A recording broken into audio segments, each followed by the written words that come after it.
একজন স্বামী তার স্ত্রীকে নির্দিষ্ট সময়ের জন্য খাবার টাবার দিয়ে তিনি সবকিছু ব্যবস্থা করে বাড়িতে কাজের লোক দিয়ে তিনি চলে গেলেন নির্দিষ্ট সময় সফর করার জন্য। সফর করার জন্য যখন চলে গেল, যাওয়ার সময় তিনি তার স্ত্রীকে অর্ডার করে গেছেন, আমি চলে যাই, আমি ফিরে আসা না পর্যন্ত তুমি এই আঙ্গিনা থেকে, হাউস থেকে আউটসাইডে যাইও না। আমার বাসায় যে লোক আছে তার মাধ্যমে সেই সমাধান করবা। বন্ধুরে, আমার স্বামী চলে গেল। স্বামী চলে যাওয়ার পরে ধীরে ধীরে ধীরে ধীরে হঠাৎ করে একদিন খবর আসলো মহিলার কাছে যে আমার বাবা, ওনার বাবা অসুস্থ হয়ে গেছে। তৎকালীন সময় স্বামী এখনো পর্যন্ত ফিরে আসলো না।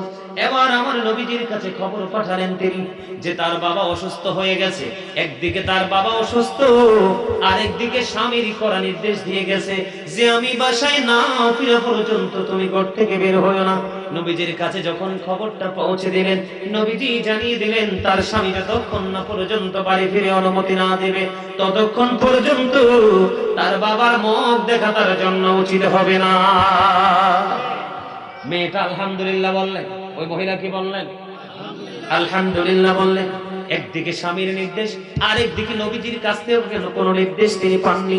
বন্ধুরে, আমার দিন চলে গেল, রাত চলে গেল, যাইতে যাইতে যাইতে যাইতে যাইতে যাইতে এবার বন্ধু হঠাৎ করে একদিন মায়ের তার বাবার মৃত্যুর সংবাদ চলে আসলো।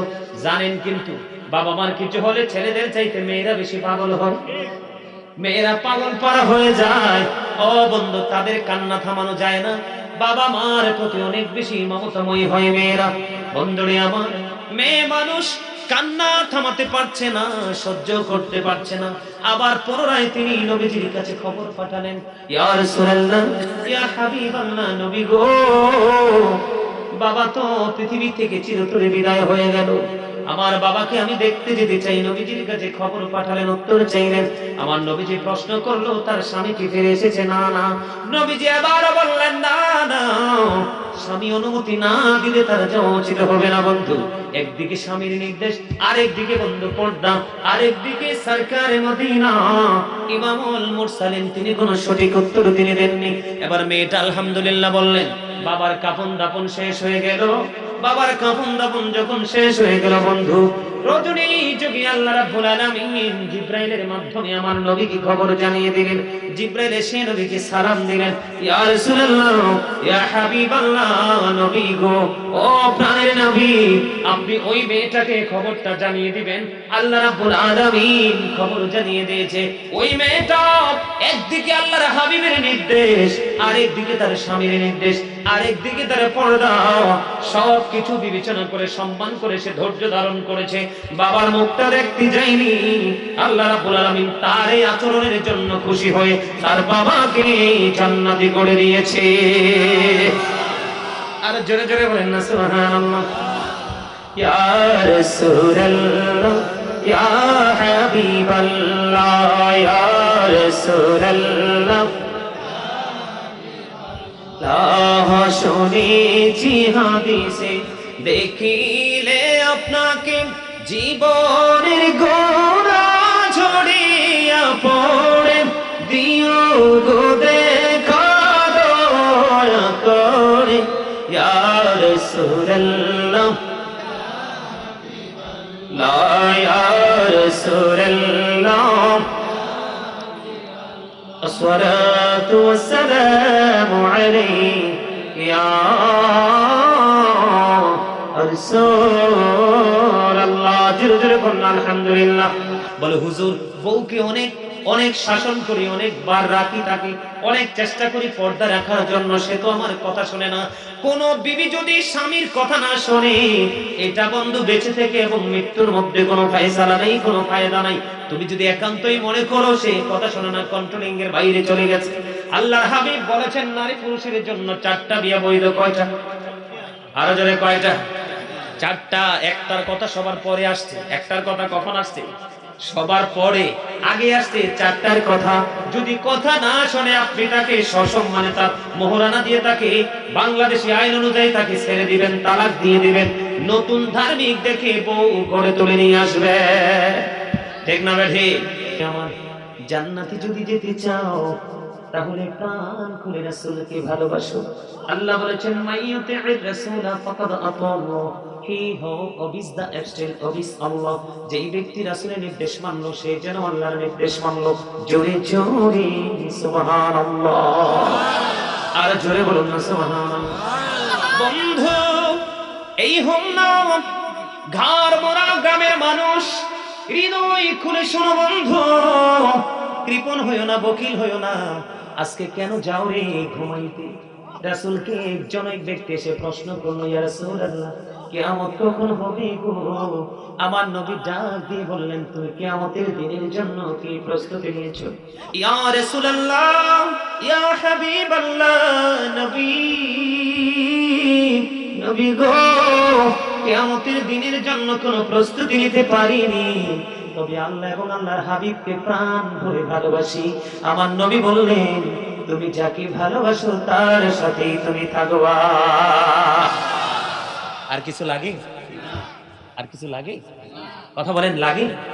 বন্ধুরে আমার, এই যে আমি আজকে কিন্তু ভূমিকা দেই নাই, সালামও আপনাদেরকে দেই না, রাগ উঠে গেছে। আপনারা মনে হয় যে কয়েক হাজার কোটি টাকার মালিক, দরজায় তো শক্ত গেট লাগাইছে, কেসি গেট। আজরাইল আসলে বলবে, আজরাইল তুমি ঢুকতে পারবা না। এরকম কোন জীবনে গল্প শুনছেননি? আল্লাহ বলে দিয়েছে জাস্ট টাইম, নো আর্গুমেন্ট। কোন ধরনের কোন তর্ক, কোন কথোপকথন চলবে। মনে আছে একদিন ছিলাম না, আজকে আছি, আরেকদিন থাকবো না, যাবো আল্লাহর কাছে। আল্লাহ রেখে রেখে বলে, যখন তোমার কেউ ছিল না তখন ছিলাম আমি, এখন তোমার সব হয়েছে, পর হয়েছে আমি। যখন তোমার কেউ রবে না, রব শুধু আমি।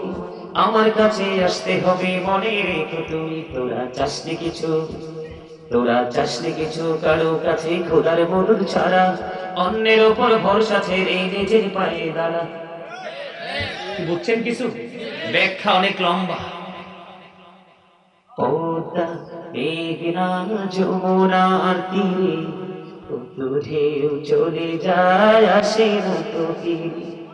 আমিও চলে যাব এমনি করে, আসবো না কভু ফিরে। বলেন পদ্মা মেঘনা যমুনার তীরে কত ঢেউ চলে যায়, আসে না তো ফিরে। রে গারমোরার মানুষ, আমি দরুদ পড়েছি, তোমাদের জবান ছিল ছোট, সাইলেন্ট মোডে তোমরা ছিলে রে। আমার নবী জানিয়ে দিয়েছেন বন্ধু, প্রত্যেকটা জুমার দিনে মদিনার পাগল যদি মদিনার নবীর সাথে প্রেমের ডুরি লাগাইয়া মাত্র 80 বার যদি দরুদ পড়তে পারে রে, তার 80 বছরের সগীরা গুনাহ আমার আল্লাহ খুশি হয়ে মাফ করে দেয়। হৃদয়ের জানালা খুলে শোনো গো, হাদিস খানে এসেছে দাইলামি শরীফের মধ্যে। হাদিসের রাবী হলেন হযরত আনাস রাদিয়াল্লাহু তাআলা আনহু।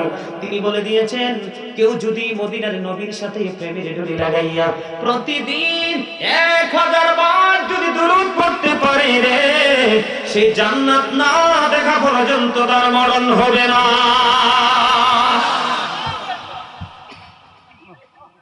এইভাবে ভালোবাসবেন রাসূলকে। রাসূল যে পথ দেখিয়েছেন সেই পথে আমরা হাঁটবো।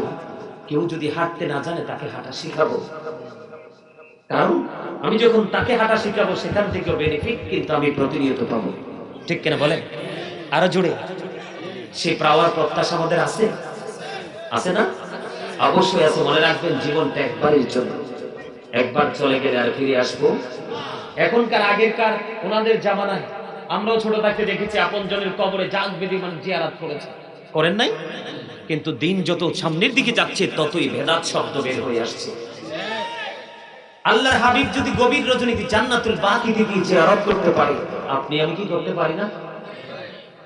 আপনার আমার সন্তান আপনারা চলে যাওয়ার পর, আমরা চলে যাওয়ার পরে ম্যাক্সিমাম ছেলেরা বেদাত ফতোয়া দিয়ে বাবার কবর জিয়ারত করতে যাবে না। এজন্য বলছি, সচেতনতা অবলম্বন করে আমরা আমাদের রাস্তাটা ক্লিয়ার করে যেতে চাই। ঠিক করে বলে, ঠিক করে যেতে চাই কি চাই না? আরো জোরে বলেন, চাই কি চাই না? আরো জোরে চাই তো। সম্মানিত উপস্থিতি, এই সারা রাত্রে তো হবে না মাহফিলটা। এই যে লোকটা আপনাদের শেখ সাহেব, লোকটা কি অন্ধ না? উনি কিন্তু নির্দ্বিধায় আমি বলতে পারি উনি জান্নাতি, এতে কোনো সন্দেহ নেই। উনি কি এর মধ্যে কোনো সন্দেহ, যাদের বাক শক্তি নেই বোবা ওরাও জান্নাতি। সুস্থ মানুষ এই কাজ করতে পারে না। আমি তো ওনাকে দেখে আশ্চর্য হয়ে গেছি। অন্ধ একজন মানুষ, দৃষ্টিশক্তি নেই, উনি এত বড় একটা কাজের উদ্যোগ নিল। আপনারাও সহযোগিতা করেছেন, এলাকার পক্ষে সম্ভব ছিল না, পরিবেশ তো খারাপ করে না। উনি ওনার জায়গা থেকে যথেষ্ট বিউটিফুল প্লেস, অত্যন্ত চমৎকার, আমার কাছে ভালো লাগে। আপনারা ওনাকে বেশি বেশি করে হেল্প করবেন, শারীরিকভাবে, মানসিকভাবে, আর্থিকভাবে। মনে রাখবেন, আমি দেখলাম আমার ভাই একটু আগে আপনাদের কাছে একটু রিকোয়েস্ট করেছে, অনেকে দিয়েছেন। হযরত মাওলানা মিজানুর রহমান আজিজি সাহেব হবিগঞ্জ সিলেট থেকে তিনি এসেছেন। আপনারা কি জানেন বন্ধুরা আমার, আব্দুল্লাহ ইবনে মাসউদ রাদিয়াল্লাহু তাআলা আনহু থেকে হাদিস খানা বর্ণিত, হাদিস খানা এসেছে বুখারী এবং মুসলিম শরীফের মধ্যে। আমার নবী, আপনার নবী সাহাবায়ে কেরামদেরকে একদিন ডাক দিয়ে বললেন, সাহাবীরা রে, তোমাদের মধ্যে এমন কি কেউ আছো যে নিজের সম্পদের চাইতে ওয়ারিসের সম্পদ বেশি পছন্দ করো? এবার সাহাবায়ে কেরাম ডেকে ডেকে বললেন, ইয়া রাসূলুল্লাহ, ইয়া হাবিবাল্লাহ, নবী গো, ও প্রাণের নবী, আমাদের মধ্যে কেউ নাই গো যে নিজের সম্পদের চাইতে ওয়ারিসের সম্পদ বেশি পছন্দ করে। এবার আমার নবী পুনরায় আবার ডেকে ডেকে বলতেছেন, তোমরা ইন্তেকাল করার আগে মসজিদে হোক, মাদ্রাসায় হোক, মাহফিলে হোক, এতিমদের জন্য হোক, রাস্তার জন্য হোক, ব্রিজ সেতুর জন্য হোক, জনকল্যাণের জন্য হোক, আল্লাহর সন্তুষ্টির জন্য জীবন থাকতে যদি তোমরা দান করে যাও, এই টাকাগুলো হবে, অর্থগুলো হবে তোমার আপন সম্পদ, তোমার নিজের সম্পদ, যা তোমরা মৃত্যুকালে রেখে যাবে পৃথিবীর বুকে। এগুলোতে আর তোমার কোনো মালিকানা চলবে না, এগুলো তোমার ওয়ারিসের সম্পদ হয়ে যাবে, যা তুমি কবর থেকে উঠে এসে আর দাবি করতে পারবা না। আপনারা আসেন, আপনারা সময় দেওয়ার জন্য আপনাদের অসংখ্য ধন্যবাদ। না না না, আমি বুঝতে পারি তো আপনাদের ব্যস্ততাটা অনেক। ঠিক আছে, ভালো থাকবেন, সুস্থ থাকবেন ইনশাআল্লাহ। আলহামদুলিল্লাহ। মানে ইচ্ছা ছিল আমার থাকা। না না, সমস্যা নেই, অসুবিধা নেই। আচ্ছা আসেন আসেন, জি ঠিক আছে আসেন। এদিকে আপনারা পিছনে যারা আছেন সামনে চলে আসেন। আমার কথা কি আপনারা বুঝতে পারছেন? আমি কিন্তু টাকা কালেকশন করার জন্য বলছি না, আপনাদেরকে অ্যাক্টিভ করার জন্য। আল্লাহ রাসূল কি বলেছেন? যে ইন্তেকাল করার আগে তোমরা যা দান করে যাবা তাই হলো তোমাদের নিজের সম্পদ, যা তোমরা রেখে যাবা তা হলো তোমাদের ওয়ারিসের সম্পদ, যা তুমি মৃত্যুবরণ করার পর আর দাবি করতে পারবা না। তো আমাদের সবার কি উচিত না ইন্তেকাল করার আগে আমরা এই পুঁজি করে যাওয়া? কথা বলেন, যাওয়া উচিত কিনা? আরো জোরে বলেন। বন্ধুরে আমার, জিকির ও কবরের পুঁজি, দুরূদ বন্ধু জিকির, দুরূদ কবরের পুঁজি। আজকে যে মাহফিলে দান করেছেন, মসজিদ করেছেন, মাদ্রাসা করেছেন, জনকল্যাণে যে টাকা আপনি খরচ করেছেন, এই সবগুলো বন্ধু কিসের? পরকালের পুঁজি। পৃথিবীর সম্পদ, বাড়ি গাড়ি দালান কোঠা কেউ নিতে পারে না, কিন্তু এগুলোর মধ্য থেকে আপনার পরকালের পুঁজি সঞ্চয় করা সম্ভব। আরো জোরে বলেন, ঠিক না বেঠিক? বন্ধুরে আমার, আমি আজকে খেয়াল করে এসেছি আপনাদের সামনে আজকে নারী এবং পুরুষ উভয়ের পর্দা নিয়ে একটু আলোচনা করবো। শুনবেন নি নাকি চলে যাবেন? কার কার চলে যাওয়ার ইচ্ছা আছে? যার ইচ্ছা নাই তারা সামনে আসেন, পিছনটা খালি থাক। সবাই সামনে আসেন, আসেন আমার কাছে আসেন। সুবহানাল্লাহ ওয়ালহামদুলিল্লাহ, লা ইলাহা ইল্লাল্লাহ, সুবহানাল্লাহ ওয়ালহামদুলিল্লাহ, লা ইলাহা ইল্লাল্লাহ, লা ইলাহা ইল্লাল্লাহ, লা ইলাহা আরশি কুরসি লোহ কলম সৃষ্টি জাহান ওসিলা, আরশি কুরসি লোহ কলম সৃষ্টি জাহান ওসিলা, নিজে আল্লাহ খুশি হইয়া নাম রাখলেন হাবিবুল্লাহ, সুবহানাল্লাহ আলহামদুলিল্লাহ, মুহাম্মদ ও সুবহানাল্লাহ আলহামদুলিল্লাহ, লা ইলাহা ইল্লাল্লাহ,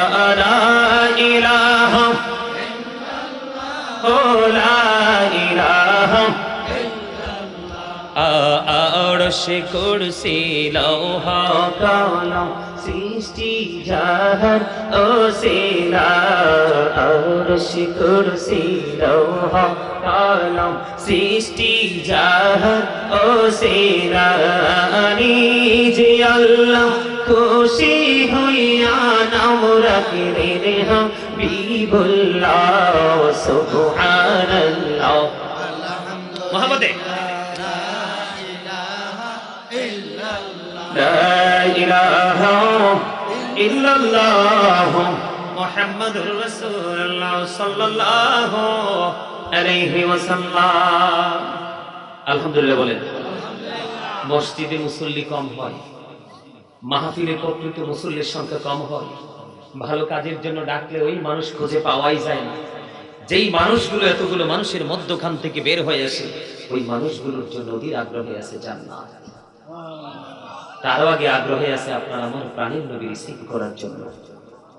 আপনারা জানেন না, কবরে সবাই জানে 3টা প্রশ্ন হবে, কয়টা? কিন্তু প্রকৃত সাচ্চা আশিক রাসূল যারা নবীর প্রেমিক, তাদের প্রশ্ন হবে শুধু একটা। সেই প্রশ্নটা হবে নবী সম্পর্কে। রাসূলের প্রেমিক উত্তর দিতে দেরি, তার আগে রাসূল বলবে আমি তাকে চিনি। আল্লাহ রাব্বুল আলামিন তার কবরটাকে জান্নাতের বাগান বানিয়ে দিবে। জোরে জোরে বলুন না সুবহানাল্লাহ। সম্মানিত উপস্থিতি, বর্তমান সময়ে আপনারা কিন্তু আমি আপনাদেরকে দেহ এবং আত্মা দুইটার পার্থক্য কিন্তু করে দিছি না? আপনারা কি বুঝতে পারছেন সহজে? বিস্তারিত ব্যাখ্যা আমি করতে পারবো না, কারণ আমার একটা আলোচ্য বিষয় আছে। আমার আপনাদের যে মাহফিল যিনি করছেন শেখ সাহেব, উনি কিন্তু আমাকে এই বিষয়টা দিয়েছেন যে হুজুর আপনি দয়া করে একটু পর্দা নিয়ে আলোচনা করবেন। উনি কি দেখে নারীরা যে অশ্লীল পোশাকে চলে? দেখেন না, কিন্তু ওনার হৃদয় রাজ্যে সেটা উদয় হয়েছে। বিবেচনা দিয়ে বিবেক দিয়ে তিনি বুঝতে পেরেছেন, ঠিক না? ঠিক। সেই বিষয়ে একটু আলোচনা করা দরকার। এই জন্য সম্মানিত উপস্থিতি, বর্তমানে ছেলে এবং মেয়েরা, বিশেষ করে ইয়াং মেন যারা আছে, ওরা কি ভদ্র নাকি অভদ্র, সভ্য নাকি অসভ্য, সঠিক না ব্যাঠিক? এই ব্যাঠিক হওয়ার পিছনে কারণটা কি জানেন? ব্যাঠিক হওয়ার পিছনের কারণটা হলো মায়ের গর্ভটা। কি কথা বলে? কোন জায়গাটা? মায়ের গর্ভটা। দেখেন আগেকার যুগে বিয়ে যখন হতো, অত্যন্ত নম্রতা ভদ্রতার মধ্য দিয়ে দুটা পরিবার এক হতো না? এখনকার দেখেন বিয়ে এটা ফরজ কাজ, অত্যন্ত পবিত্র কাজ। দুটা, একটা পুরুষ এবং একটা নারী, এই দুজনকে চরিত্রটাকে সুন্দর করে জনসম্মুখে প্রেজেন্ট করার জন্য অত্যন্ত গুরুত্বপূর্ণ ভূমিকা রাখে বিয়েটা। কথা কি বুঝতে পারেন? স্বামী এবং স্ত্রী দুজন যখন বিয়ের বন্ধনে আবদ্ধ হবে, তাদের অনেক চাহিদাই কিন্তু একজন আরেকজনের কাছ থেকে মেটাতে পারে।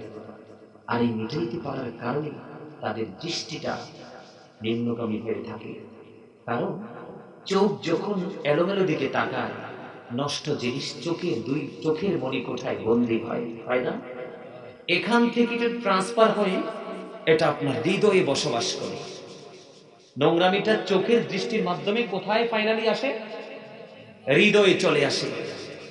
যখন হৃদয়ে এসে শক্তভাবে বসে যায়, তখনই কিন্তু নফসের অপরাধ শুরু হয়ে যায়। কথা বলেন? বিয়েটা অত্যন্ত পবিত্র কাজ। তার আগে আমি আপনাদেরকে ছোট্ট করে বলে দিতে চাই একটা টপিক, সেটা হলো এখনকার বর্তমানে ছেলে এবং মেয়ের বিয়ের আগেই কিন্তু মিউজিক বাজে না? The music and musical instrument will be increased. গান বাদ্যযন্ত্র বেড়ে যাওয়া কিয়ামতের আলামত। কিয়ামতের পূর্বক্ষণে গান বাদ্যযন্ত্র বেড়ে যাবে। মনে করবেন এই বর্তমানে যেটা হচ্ছে এটা কিয়ামতের আলামত। কিন্তু আপনারা হয়তো মজা পাচ্ছেন না। আর জোরে বলেন, আমার নবী বলেছেন কিয়ামতের পূর্বক্ষণে একদল মানুষ পৃথিবীর বুকে এমন হবে, তাদের চেহারাটা বিকৃত হয়ে যাবে, বিশ্রী হয়ে যাবে, মাটির মধ্যে তাদেরকে গ্রথিতকরণ করা হবে। ইয়া রাসূলুল্লাহ, তারা কি তাওহীদ মানবে না? তারা কি রিসালাত মানবে না? আমার নবী ডেকে বললেন, ও ইয়াসুমু,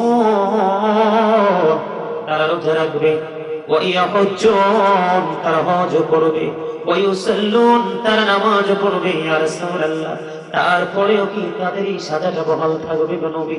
আমার নবী বলেছেন তারপরেও তাদের এই সাজাটা বহাল থাকবে রে ইয়া রাসূলুল্লাহ। কেন? তারা তাওহীদ মানবে, তার মানে লা ইলাহা ইল্লাল্লাহ, আর নেই কোনো মাবুদ আল্লাহ ছাড়া, এটাও তারা মানবে। মুহাম্মদুর রাসূলুল্লাহ সাল্লাল্লাহু আলাইহি ওয়াসাল্লাম আল্লাহর হাবিব, যে আল্লাহর প্রিয় হাবিব সরকারে মদিনা, ওটাও তারা বিশ্বাস করবে, তারা নামাজ পড়বে, তারা রোজাও রাখবে, হজও করবে ইয়া রাসূলুল্লাহ। তারপরেও কি তাদের এই সাজাটা বহাল থাকবে? আমার নবী বললেন তারপরেও তাদের এই সাজাটা বহাল থাকবে। কেন গো নবী?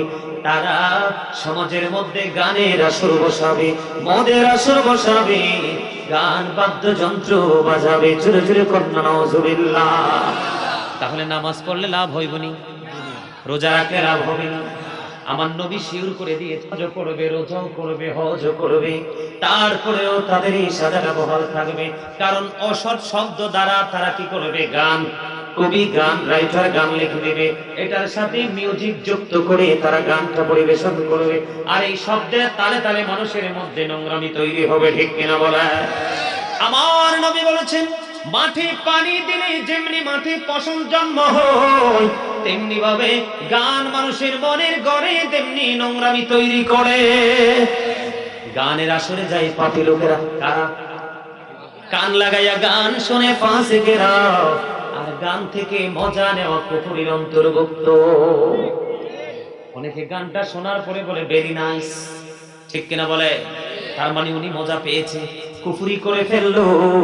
ও বন্ধু, গান বাদ্যযন্ত্র নোংরা কাজের মধ্য দিয়ে ফরজ কাজটা করা হয়। আপনার এই কাজের পরে স্বামী স্ত্রীর মিলন হয়, সন্তানটা পৃথিবীতে আসে, বাবাও ইনকাম করে না হালাল, মাও বন্ধু হালাল কাজ করে না, মা সন্তানকে গর্ভে নিয়ে বন্ধু যত ধরনের মিথ্যা অন্যায় অপরাধ গান বাদ্যযন্ত্র হিন্দি সিরিয়াল দেখতে থাকে।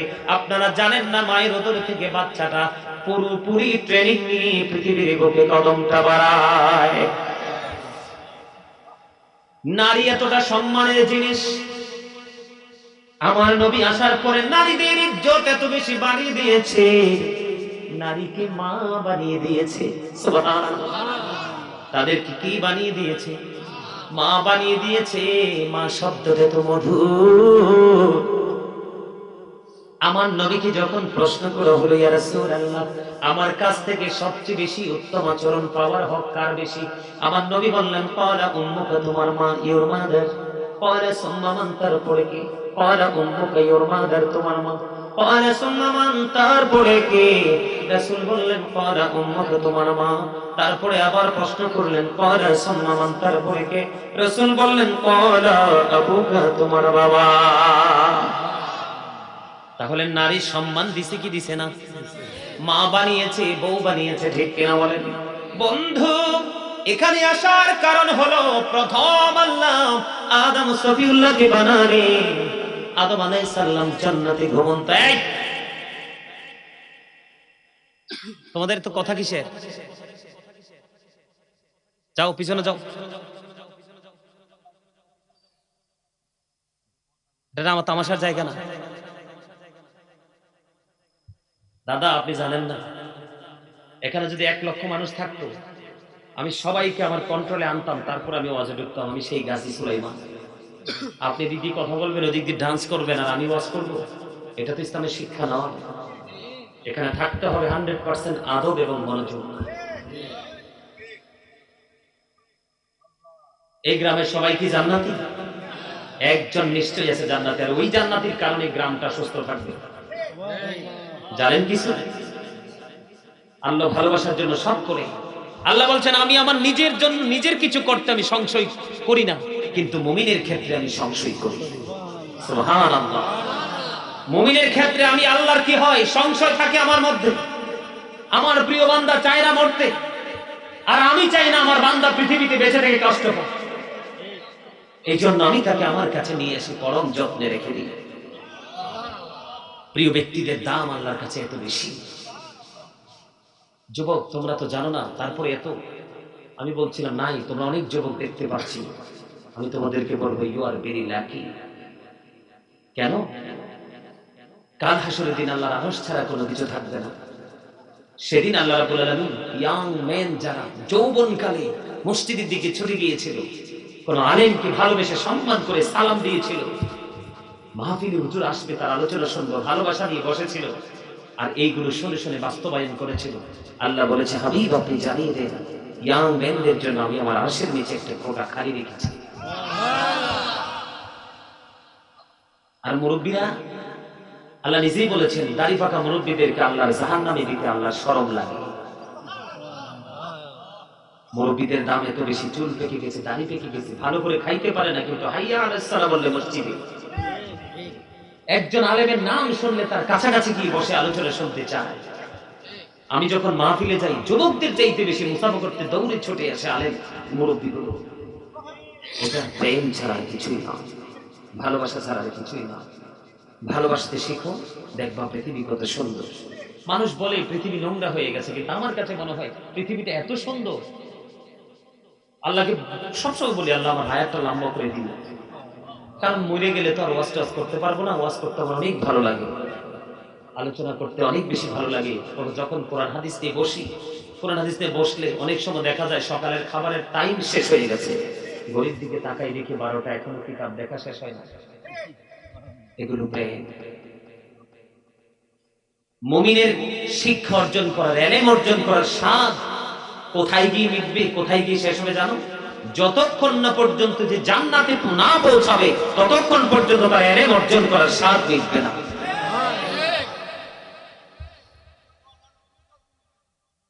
আলহামদুলিল্লাহ। আরেকটু জোরে মনে রাখবেন, প্রেম কিন্তু চামড়া দিয়ে হয় না। এই মিয়া, আমার বয়স 8, দাদার বয়স 80, প্রেম করতে কোনো বাধা? কারণ প্রেম হয় আত্মা দিয়ে। প্রেমের জগতে চামড়ার কোনো ভ্যালু নাই। কি আমার কথা কি বুঝেন? প্রেমের জগতে চামড়ার কোনো কি নাই, ভ্যালু। এটা তো জাস্ট ফর্মালিটি, এটা খাঁচা। এটা কি? এই খাঁচা তো আল্লাহ বানাইছে, পিঞ্জরা বানাইছে পাখি রাখার জন্য। খাঁচার ভিতর অচিন পাখি কেমনে আসে যায়, তারে ধরতে পারলে শিকল বেঁধে দিতাম পাখির পায়। খাঁচা ছেড়ে অচিন পাখি কেমনে আসে যায়। ঠিক কিনা বলেন? কি নিয়ে বাহাদুরি করেন? কিসের ঘুম? কি জন্য ঘুমাইতে গেছেন আজকে? চিরদিনের জন্য ঘুমাবেন, কবরে গেলে কেউ ডাকবে না, কিন্তু সেই দিন ঘুম হবে আপনার কাল ঘুম। কি জবাব দিবেন আল্লাহর কাছে? আল্লাহ যদি হাসরের দিন প্রশ্ন করে, আরে আমার পাগল তো অন্ধ, তার আমি চোখ দেইনি, যার চোখ দুইটা নাই তার কাছে কোনো কিছুই নাই, সে আমার পাগল জান্নাতের বাগান সাজালো, তোমরা তাকে এতটাই অ্যাভয়েড করেছো, ইগনোর করেছো, তোমরা তার সাথে মাহফিলটা থেকে তাকে সম্মান করতে পারলা না। কি জবাব দিবেন সেদিন? আল্লাহ কি পৃথিবীতে পাঠিয়েছে শুধু খাওয়ার জন্য, পড়ার জন্য, ঘুমানোর জন্য? আল্লাহ তো আপনাকে নিষেধ করেনি খাইতে, ঘুমাইতে, বন্ধুদের সাথে আড্ডা দিতে, কোয়ালিটিফুল পরিবেশ আপনাকে পরিদর্শন করতে তো আল্লাহ বাধা দেয়নি, আপনার জন্য উন্মুক্ত করে দিয়েছে। তবে যখন যেটা সেটা আগে করেন, আল্লাহর প্রিয় হতে পারবে। ঠিক কিনা বলেন? বন্ধুরি আমার বলতেছিলাম, আদম জান্নাতে ঘুম ভাঙলো, চক্ষু মেলে চাইয়া দেখে তো সুন্দর নোরানি, ওনার পাশে এক রমণী যার নাম হলো মা হাওয়া। আদম এবং হাওয়া দুজনকে আল্লাহ বিবাহের মাধ্যমে আবদ্ধ করে দিলেন। দুজনের মিলনের মাধ্যমে পৃথিবীর বুকে মানুষ সৃষ্টি হওয়া শুরু হলো। বাবা আদম হাওয়া 20 বার সন্তান ধারণ করেছেন পেটে। কয়বার? 20 বার সন্তান ধারণ করেছে। প্রত্যেকবার তিনি ডাবল সন্তান প্রসব করেছেন, প্রত্যেকবার তিনি ডাবল সন্তান প্রসব করেছেন, প্রত্যেকবারই একটা মেয়ে একটা ছেলে প্রসব করেছেন। 20 বারে তিনি 40 জন সন্তান প্রসব করেছেন। আর ওই ওখান থেকে ধীরে ধীরে আজ পর্যন্ত আমরা এসেছি। এর মধ্যে বন্ধু নবীজি আসার আগে নারীদের কোনো দাম ছিল না, নারীদের কোনো মূল্য ছিল না। নারী হইল অভিশাপ মনে করে জিন্দা পুঁতে ফেলতো মাটির নিচে। কিন্তু আপনার আমার প্রাণের নবী নারীদেরকে আসার পরে এত বেশি মর্যাদা দিয়েছে বন্ধু। রে ঘর মোড়া গ্রামের ভাই আমার বাবারা, আমার মা বোনদেরকে ডেকে ডেকে বলছে গো, রাত্র গভীর হয়ে যাচ্ছে, দোয়া কবুলের সময় তত কাছাকাছি চলে আসছে। ঠিক কিনা বলেন? বন্ধুরি আমার বলতে চাই, আমি আপনাদেরকে বলে দিতে চাই, আল্লাহর হাবিব বলেছে যেই বাবা মা দুইটা কন্যা সন্তানের মালিক হলো, তার জন্য দুইটা জান্নাত আমার আল্লাহ বরাদ্দ করে দিয়েছে। এখানে নারীর দাম কম না বেশি? হাদিসের রাবী বলেছেন, আমি আমার প্রাণের নবীকে একটা কন্যা সন্তান সম্পর্কে জিজ্ঞেস করিনি। যদি নবীকে একটা কন্যা সন্তান সম্পর্কে জিজ্ঞেস করতাম, তাহলে আমার নবী বলতো যে একটা কন্যার পিতারও একটা জান্নাত। এখন এই নারীদের দাম কম না বেশি? কিন্তু বন্ধু আমার আল্লাহর অর্ডার নারীরা মানছে না, আল্লাহর হাবিবের অর্ডার মানছে না। তারা নিজের মতো করে নিজে চলাফেরা করে, তারা অসম্মানিত হচ্ছে, প্রতিনিয়ত তারা সম্মানহানি হচ্ছে। এবং কাল কিয়ামতের দিন সবচেয়ে বড় ভয়ঙ্কর সম্মানহানি হলো তাদের জন্য অবর্ণনীয় কষ্টের জায়গা জাহান্নাম বরাদ্দ করে রেখেছে। আমার নবী যখন মেরাজে গেলেন, আমার নবী মেরাজে যাওয়ার পরে জান্নাতে নজর দিলেন, জান্নাতের দিকে তাকিয়ে দেখলেন বন্ধু শুধু গরিব মানুষ আর বেশি পুরুষ লোক। সুবহানাল্লাহ বলবেন না? আপনারা কি ওয়াজটা মন দিয়ে শুনতেছেন না? সুবহানাল্লাহ বলতে দেরি হয় কেন? জান্নাতে গরিব মানুষ এবং পুরুষ লোক, আর জাহান্নামের দিকে নজর দিয়ে চাইয়া দেখলে ধনী ধনী মানুষ আর গরিব, ধনী ধনী মানুষ আর মহিলা বেশি। পৃথিবীর ধনী ছিল, ধর্মধনের ধন তাদের মধ্যে ছিল না বন্ধু। এর মধ্যে নারীরা সবচেয়ে বেশি জাহান্নামে যাবে পর্দা থেকে বাইরে আসার কারণে। এই জন্য আমি আল্লাহর কোরআনে আল্লাহ বলেছেন, ওয়াকারনা ফি বুয়ুতিকুন্না ওয়ালা তাবাররাজনা তাবাররুজাল জাহিলিয়াতিল উলা। আল্লাহ রাব্বুল আলামিন বলেছেন, নারীদেরকে তোমরা ঘরে থাকো, ওই ইসলামী যুগের নারীদের মতো, ওই জাহেলি যুগের নারীদের মতো তোমাদের রূপ অন্য বেগানা পুরুষদেরকে দেখায়ও না। ওয়ার্ডার কার? আর জোরে বলেন। নারীদের পর্দাটা এমন হবে, মাথা থেকে পা পর্যন্ত তাদের ঢেকে রাখতে হবে।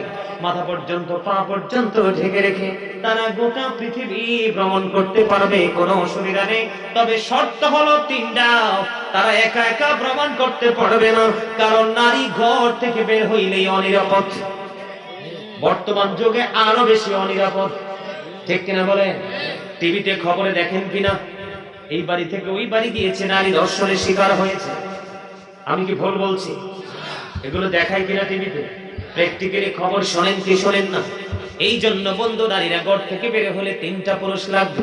একটা হলো তার স্বামী, কি একজন হলো তার স্বামী, স্বামীর সাথে গোটা পৃথিবী ভ্রমণ করতে পারবে।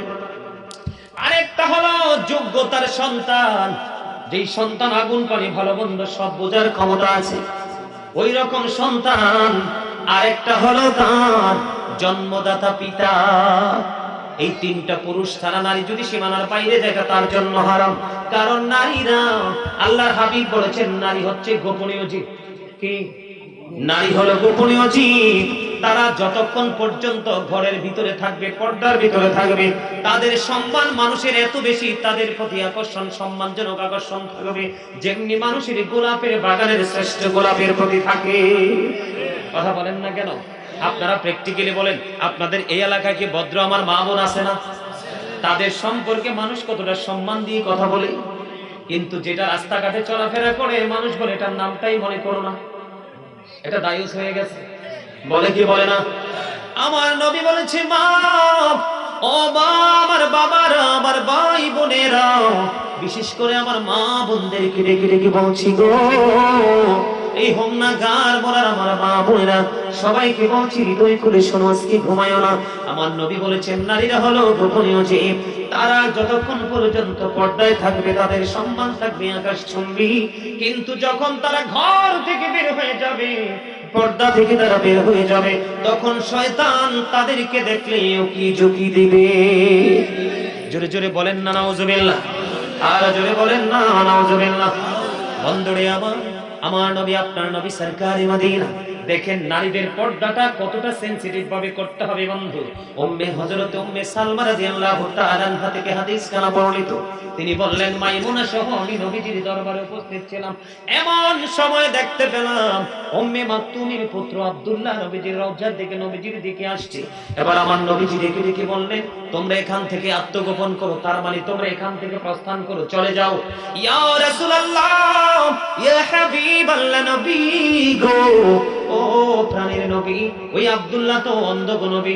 আমার নবী বলেছেন আব্দুল্লাহ অন্ধ, তোমরা তো অন্ধ না। বুঝতে পারছেন কিছু? তার মানে এখান থেকে কি বোঝা যায় বন্ধু, আপনাদের শেখ সাহেব অন্ধ কিনা? দৃষ্টি শক্তি নাই তো না? উনি যদি এক্সাম্পল ওনাকে দেই, যেটা উনি আপনাদের চোখের সামনে আছে, উনি যদি কোনো রাস্তা দিয়ে হেঁটে যায়, উনি হয়তো এই নারীদেরকে দেখবে না, কিন্তু এই নারীরা ওনাকে দেখতে পায় স্পষ্ট ভাবে। এই জন্য নবী বলেছে একটা অন্ধ যদি হয় পুরুষ, তোমরা, তোমাদের তো দৃষ্টি আছে, তোমরা তাদের দিকে নজর দিও না। এটা কি রাসূলের শিক্ষা কিনা, ট্রেনিং কিনা? বড় বন্ধুরে আমার রাসূল বলেছেন তোমরা বেগানা নারীদের সাথে কি করো না, দেখা করো না। কি করো না? তোমরা বেগানা নারীদের সাথে দেখা করো না। এই জন্য বন্ধু আমার দিকে তাকান, যেখানে বেগানা একটা নারী থাকে আর একটা বেগানা পুরুষ থাকে, এখানে তৃতীয় জন থাকে শয়তান। কি দুজনের মধ্যে আকর্ষণ আছে না নাই? আকর্ষণ বিকর্ষণ আছে না নাই? শয়তান থাকবে কেন জানেন তো? শয়তান থাকবে দুজনের মধ্যে নোংরামি সৃষ্টি করে দেওয়ার জন্য, ঠিক কিনা বলেন? আমার দিকে তাকান, আপনারা আলোচনাটা বন্ধু আউট করে দিলে হবে না। বন্ধুরে আমার, হযরতে উকবা ইবনে আমির রাদিয়াল্লাহু তাআলা আনহু থেকে হাদিস কানা বর্ণিত, আমার রাসূল বলেছেন বেগানা নারীদের দিকে যেও না।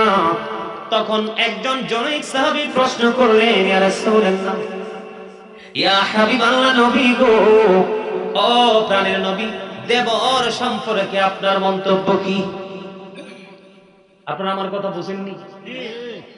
আমার রাসূল বলছে কি, বেগানা নারীদের দিকে কি করো না, আগাইয়া যেও না, এগিয়ে যেও না, বেগানা নারীদের সাথে দেখা করো না, কথা বলো না। এবার জনৈক সাহাবী প্রশ্ন করলো, ইয়া রাসূলুল্লাহ, ইয়া হাবিবাল্লাহ, নবী গো, দেবর সম্পর্কে আপনার মন্তব্য কি? আমার নবী বললেন, দেবরের সাথে দেখা করার চাইতে একটা নারীর মৃত্যু অনেক উত্তম। নাউজুবিল্লাহ বলেন না? এখন দেখবেন ম্যাক্সিমাম নারী স্বামী বিদেশ থাকে, স্বামীর খবর রাখে না, দেবরের খবর বেশি রাখে। আছে না নাই? বন্ধুরে আমার, এগুলো অত্যন্ত ভয়ঙ্কর জায়গায়, জায়গাগুলো থেকে আমাদেরকে সরে আসতে হবে। এখান থেকে কি করতে হবে? এখান থেকে বন্ধু সরে আসতে হবে।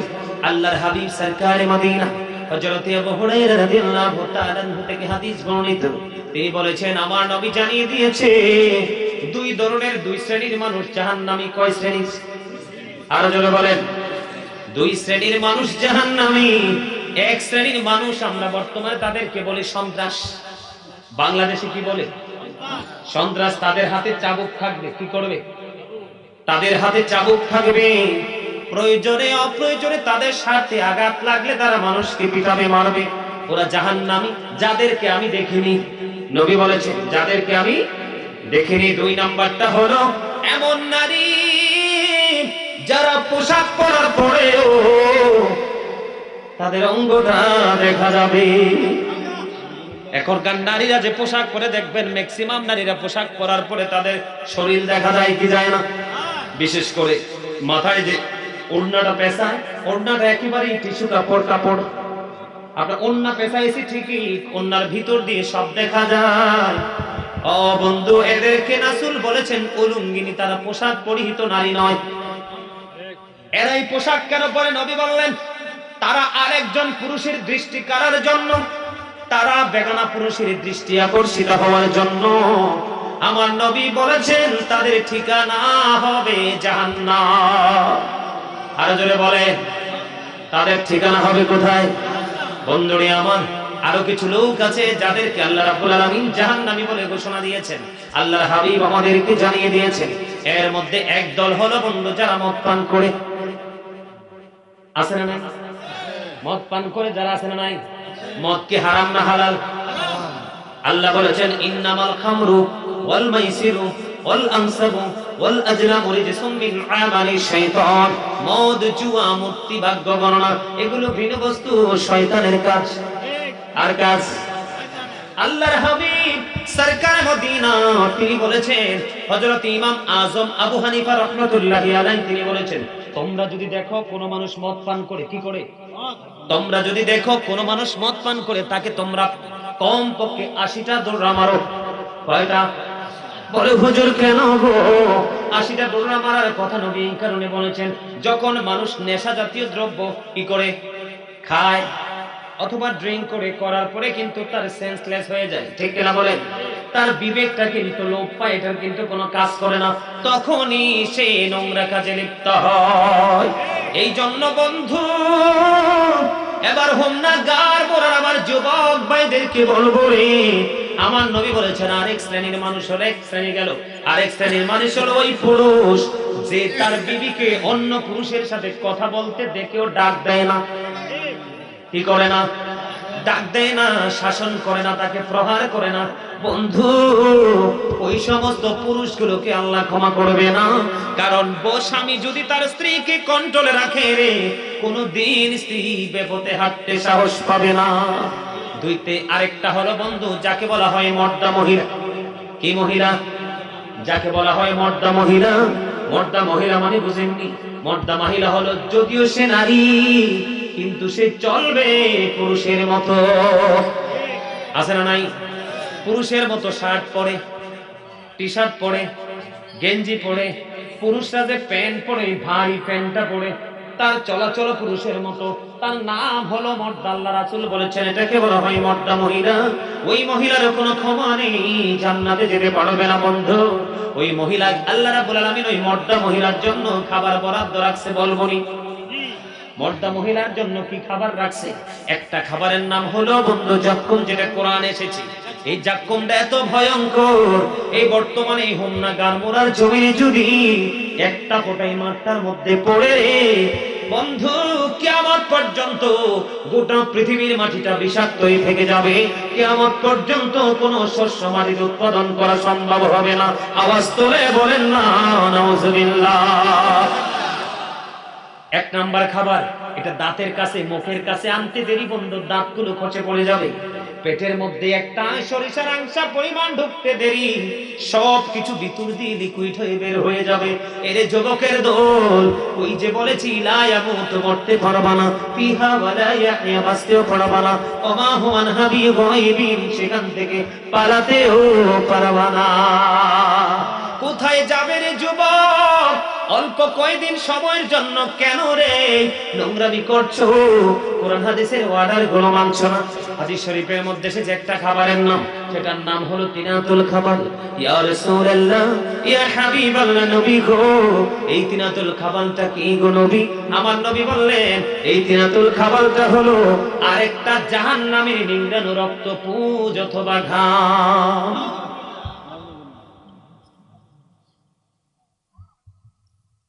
খাইতে হবে তো, বাঁচার সুযোগ নাই, মরার সুযোগ নাই, পালাবারও কি করবেন? উপায় আছে সেদিন? উপায় যেহেতু সেদিন খুঁজে পাবো না, এখান থেকে উপায় খুঁজে নেওয়া আমাদের উচিত। বন্ধুরে আমার দিকে তাকান। আমাদের বর্তমানে কিছু ছেলে আছে দেখি চুলগুলো মাঝখান দিয়ে রেল লাইন বানায়, বানায় কিনা? বানায় মেয়েদের মতো একটা ব্যান্ড চিকন আঁকা বাঁকা, আছে না নাই? আরে জোরে, আমি নিজে দেখছি, কিন্তু না দেখে বলছি না। আজকে হাদিস শরীফের মধ্যেও পাইলাম আল্লাহর হাবিব বলে দিয়েছে, যেই পুরুষ নারীদের পোশাক পরবে এর জন্য লানত, যেই নারী পুরুষের পোশাক পরবে ওটার জন্য লানত। দুইটার একটাও বাঁচতে পারবে না বন্ধু। নারীদের জন্য পর্দা ফরজ, পুরুষের জন্য পর্দা ফরজ। আমি ছোট্ট একটা ঘটনা বলে আমি নারীর পর্দা থেকে পুরুষের পর্দার কাছে যাবেন তো? আর জোরে বলেন। বন্ধুরে আমার ছোট্ট ছোট্ট করে আলোচনা শেষ করে দিচ্ছি, আপনারা মনে বিরক্ত হচ্ছেন? বন্ধুরে আমার দিকে তাকান। His father said died before he was born. He lost his mother in his childhood. He was very truthful. আপনার আমার নবী ছিলেন সত্যবাদী। আওয়াজ তুলে বলেন না সুবহানাল্লাহ। আরে আরো জোরে বলেন সুবহানাল্লাহ।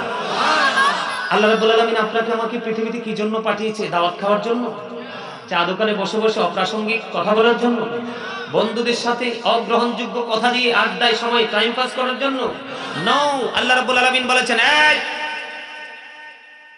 আল্লাহ বলেছেন, remember me then I will remember you.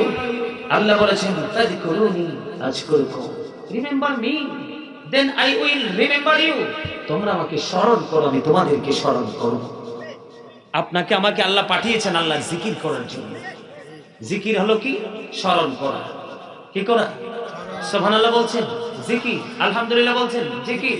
লা ইলাহা ইল্লাল্লাহ বলছেন, জিকির। আল্লাহু আকবার বলছেন, জিকির। কাউকে সৎ কাজের জন্য ইনভাইট করছেন, জিকির। কাউকে আবার অসৎ কাজ থেকে বিরত রাখার জন্য আপনি সর্বাত্মক চেষ্টা করেছেন, সেটাও জিকির। আল্লাহ আপনাকে হ্যাঁ বলে, হুজুর বোট বাদাম চা কফি কথা কি দিয়ে বলবো? জবান দিয়ে তো করবো। তবে আগে আল্লাহর জিকির করে। কি করে? বাস্তবতাকে অস্বীকার করতে পারবেন? আজকে কি জান্নাতের বাগান, এটা কি বাস্তব না? আরো জোরে বলেন।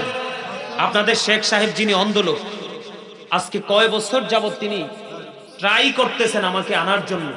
এই বছর অনেক অনেক বেশি অনুরোধের পরে আমি ওনাকে টাইমটা দিয়েছি, কারণ এইদিকে আমার আশা হয় না। আমার ঢাকা চট্টগ্রাম মানে ওই সাইডটাতে আমার বেশি আলোচনা হয়। কিছুদিন আগে আসছিলাম এদিকে আপনার চান্দের চর। সম্মানিত উপস্থিতি, আমি বেশিক্ষণ আলোচনা করব না, কারণ ঘন্টার পর ঘন্টা আলোচনা করব, আপনার ব্রেইনে সেটআপ দিতে পারবেন না। আলোচনা দিয়ে কোনো ফায়দা হবে? আরো জোরে বলেন, হবে?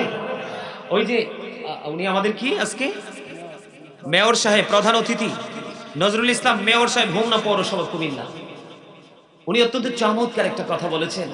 যদিও তিনি একজন জেনারেল মানুষ, কিন্তু কথাটা আমার অত্যন্ত ভালো লেগেছে। সেটা কি? আমরা শ্রেষ্ঠ নবীর উম্মত হয়েছি। আপনারা যারা ইউনিভার্সিটির স্টুডেন্ট ওরা জানেন ভালো করে। আমেরিকার গবেষক মাইকেল এইচ হার্ট তিনি বলেছেন, the 100 a ranking of the most influential person in the history। আওয়াজ করে বলেন আল্লাহু আকবার। 100 জন প্রভাবশালীর তালিকা করেছেন, চ্যাম্পিয়ন হলো আপনার আমার প্রাণের নবী। এই জন্য আমি সব সময় বুকে হাত দিয়ে বলি, I am very successful person, কারণ আমি আখিরি নবীর উম্মত হতে পেরেছি। এর চেয়ে বড় সৌভাগ্য, এর চেয়ে বড় নিয়ামত আমার জীবনের কিছুই হতে পারে না। যিনি রাজনীতি থেকে ইমামতি, ইমামতি থেকে রাজনীতি, প্রত্যেকটা প্লেসকে আমাদেরকে বিউটিফুল করে দিয়ে গেছে। কথা বলেন না কেন? সুন্দর করে দিয়ে গেছে না? আরো জোরে বলেন না। ডক্টর আহমদ পেয়ারা বাগদাদি যিনি বসরা ইউনিভার্সিটির ইংলিশ লেকচারার ছিলেন, উনি একটা কিতাব লিখেছে, প্রফিটস লাভ, হব্বুন নবী, নবীর প্রেম। ওটাতে তিনি তুলে ধরেছেন of all the great religious personalities of all prophet Muhammad রাসূলুল্লাহ সাল্লাল্লাহু আলাইহি ওয়াসাল্লাম ওয়াজ দ্য মোস্ট সাকসেসফুল। আওয়াজ তুলে বলেন না সুবহানাল্লাহ। আরো জোরে বলেন না সুবহানাল্লাহ। আরেকটু মহব্বতে ডক্টর আহমদ পেয়ারা বাগদাদি উনি 1980 সালে আমেরিকার বোস্টন মসজিদে গিয়েছিলেন। 150 জন গির্জার সুপারিনটেন্ডেন্টের সাথে তার বাহাত ছিল। কি ছিল? ওখানে 100 জন পর 150টা গির্জার সুপারিনটেন্ডেন্ট, তাদের বক্তব্য ছিল কি জানেন? তারা তাদের ধর্মগ্রন্থ হলো দ্য ওল্ড ও নিউ টেস্টামেন্ট, ওটা থেকে তারা বক্তব্য দিয়েছে, he that love is not no with not but for God is love. যেজন প্রেম করে না সেজন আল্লাহকে জানে না, ফর গড ইজ লাভ, আল্লাহই প্রেম। ডক্টর আহমদ পেয়ারা বাগদাদি বলেছেন, নো সে বলুন, ইফ ইউ ডু লাভ আল্লাহ, যদি তোমরা আল্লাহকে ভালোবেসে থাকো, ফলো মি মুহাম্মদ সাল্লাল্লাহু আলাইহি ওয়াসাল্লাম। জোরে বলেন না সুবহানাল্লাহ। আরে আরো জোরে বলেন সুবহানাল্লাহ। আপনারা কি অসুস্থ? জান্নাতে কি সবাই যাবে? আল্লাহ অল্প অল্প কিছু লোককে ডাক দিবে, ডাক দিয়ে বলবে, ইউ গো টু প্যারাডাইস, জান্নাতে চলে যাও। আর কিছু কিছু মানুষ, ম্যাক্সিমাম মানুষকে বলবে, ইউ গো টু হেল, জাহান্নামে চলে যাও। যারা আল্লাহকে খুশি করার জন্য রাসূলের কাছে গিয়েছেন, রাসূলকে চেনার জন্য রাসূল প্রেমিক আলেমদের সাথে যুক্ত হয়েছেন, আল্লাহ রাব্বুল আলামিন নিজেই বলতেছেন, আমার ওয়াজ নয়, আল্লাহ রাব্বুল আলামিন বলতেছেন, join with my dear people, come to my paradise. আল্লাহ বলেছেন, join with my dear people, ফাদখুলি ফি ইবাদি ওয়াদখুলি জান্নাতি, কাম টু মাই প্যারাডাইস, আমার জান্নাতে চলে আসো। আলেমদেরকে কেন ভালোবাসবেন? তাদেরকে কেন মাহফিলে দাওয়াত দিবেন? এই জন্য কেন? কথা বলেন। আল্লাহ রাসূল নিজে বলেছেন, আল্লাহ রাসূল নিজে বলেছেন, যিনি আমার খলিফাকে ভালোবাসবে সে যেন আমাকে ভালোবাসলো, আর যে আমাকে ভালোবাসলো সে যেন আল্লাহকে ভালোবাসলো, আর যে আল্লাহকে ভালোবাসলো তার ঠিকানা জান্নাত। জোরে বলেন না সুবহানাল্লাহ। কি বলেছেন? ফলো মি মুহাম্মদ সাল্লাল্লাহু আলাইহি সাল্লাম, আল্লাহ উইল লাভ ইউ, আল্লাহ তোমাদেরকে ভালোবাসবে, এন্ড ফরগিভ ইউর সিনস, আল্লাহ ক্ষমা করে দিবে। এটা কি আল্লাহ ইংলিশে বলেছিল? না, আল্লাহ বলেছেন কুল ইন কুনতুম তুহিব্বুনাল্লাহ ফাত্তাবিউনি ইউহিব্বুকুমুল্লাহু ওয়া ইয়াগফিরু লাকুম যুনুবাকুম ওয়াল্লাহু গফুরুর রহিম। জোরে জোরে বলেন আল্লাহু আকবার। তিনি বলেছিলেন, আপনাদের মেয়র সাহেব, you are very successful person, যেইটুকু দেখেছি যথেষ্ট সেন্সিবিলিটি সম্পন্ন ব্যক্তি। তিনি শুধু ওনাকে খুশি করার জন্য বলছেন। আমি যদি ওনাকে খুশি করার জন্য বলে থাকি জবান দিয়ে, আর মন দিয়ে যদি বলি যে না, তাহলে আমি হব মুনাফিক। যেটা প্র্যাকটিক্যালি তাৎক্ষণিকভাবে ওনার মধ্য থেকে যেটা জিনিস রাসূলের আদর্শকে ফলো করার কথা বলেছেন, উনি নিশ্চয়ই উনি জেনেই তো বলেছেন। আমার রাসূল ওয়া ইন্নাকা লাআলা খুলুকিন আযীম, কোরআন শরীফের 29 পারা সূরা কালাম, আল্লাহ বলেছেন আমার নবী ছিলেন শ্রেষ্ঠ উত্তম চরিত্রের অধিকারী। আজকে আমরা কি চরিত্রবান? আর রাসূলকে যদি বলি ইউ আর গুড ক্যারেক্টার, আর আমরা যদি আমাদের দিকে তাকাই আমি বলবো ইউ আর ক্যারেক্টারলেস। কথা বলেন না কেন? আমার কথা কি বুঝেন নাই? বলে হুজুর জিনা করলেই শুধু চরিত্রহীন নয়, ইসলামের আইন থেকে দূরে সরে যাওয়াই চরিত্রহীন হওয়ার জন্য যথেষ্ট। কারণ ইসলাম is not only a religion but also complete code of life. ইন্না দীনা ইনদাল্লাহিল ইসলাম, আল্লাহর মনোনীত ধর্ম হলো ইসলাম ধর্ম। ঠিক কিনা বলেন? আর যারা বলেন ঠিক না ঠিক? বন্ধুরা আমার, আল্লাহ রাব্বুল আলামিন বলেছেন আমাদেরকে জিকির করার জন্য। কেমন করে জিকির করব? ফাযকুরুল্লাহ কিয়ামান, দাঁড়িয়ে জিকির করো, কুউদান, বসে জিকির করো, ওয়া আলা যুনুবিকুম, শুয়ে শুয়ে আল্লাহর জিকির করো। দাঁড়িয়েও জিকির করব, বসেও করব, শুয়ে। খারাপ লাগতেছে? আপনার খারাপ লাগার কথা না। আলহামদুলিল্লাহ বলেন। আপনি বসবেন? বসবেন না চলে যাবেন? বসলে ভালোবেসে প্রেসার ক্রিয়েট করছি না। আপনারা পাশে বসাতে কিন্তু আমি আসলে আলোচনা করার যে উৎসাহটা সেটা আরো বেশি পেয়েছি, সত্য কথা যেটা। আলহামদুলিল্লাহ বলেন। 10 মিনিটে আমি একটা টপিক তৈরি করে ফেলবো। আলহামদুলিল্লাহ বলেন। আরো জোরে। আমি আপনাদেরকে ছোট্ট করে বলবো, আগামীকাল থেকে আপনি নিজেকে আরেকটা মানুষ হিসেবে চিনতে পারবেন। আমি একটা মেসেজ আপনাদেরকে দিতে চাই, দিব? আরো জোরে বলেন, দিব? সমানত উপস্থিতি, প্রত্যেকটা মানুষ ডবল, প্রত্যেকটা পার্সন ডবল পার্সন। এই যে আমরা দেখছেন না, আমরা একজন আরেকজনকে মানুষ হিসেবে চিনি। ইংলিশে ম্যান অথবা পার্সন। আর আল্লাহর ভাষায় যদি বলি, কোরআনের ভাষায় আল্লাহ কখনো বলেছেন ইয়া আইয়ুহান নাস, আবার কখনো বলেছেন ইয়া আইয়ুহাল ইনসান। মূল মিনিং কিন্তু একটাই, মানুষ। ঠিক না? কি মানুষ? এই মানুষটা কি মাথা থেকে পা পর্যন্ত বডিটা, এটাই তো মানুষ। এই মানুষটা আসলে আসল মানুষ নয়।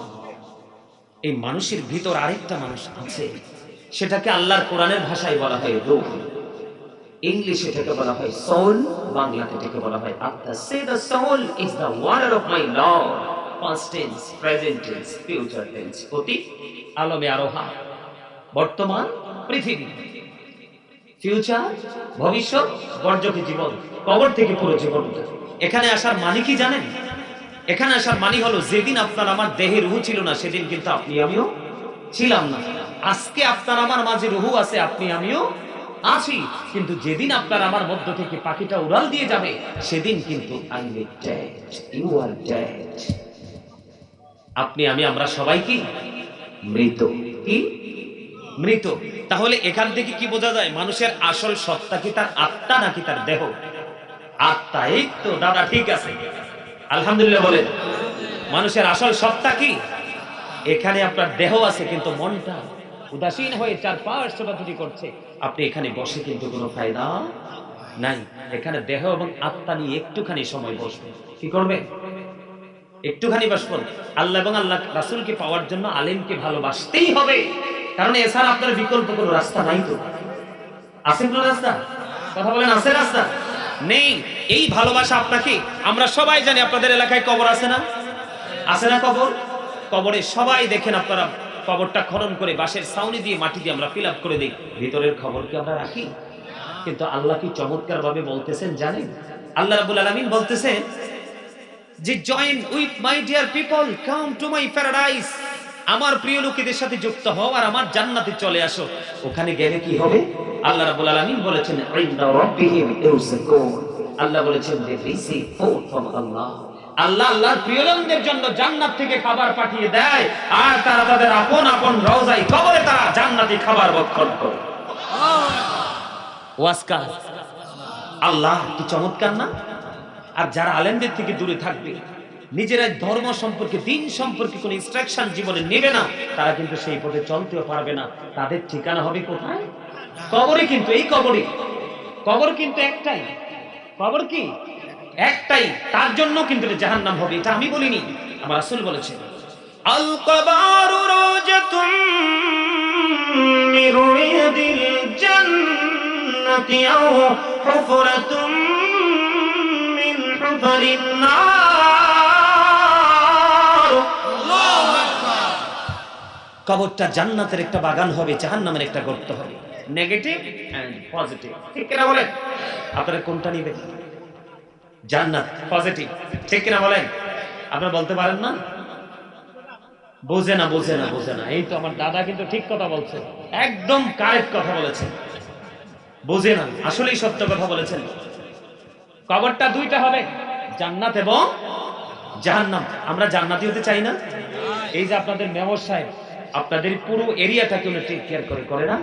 কিন্তু ওনাকে প্রশ্ন করেন উনি কোনটা চায়? উনিও কিন্তু জান্নাত চায়, জাহান্নাম কোনো সৃষ্টি চায়।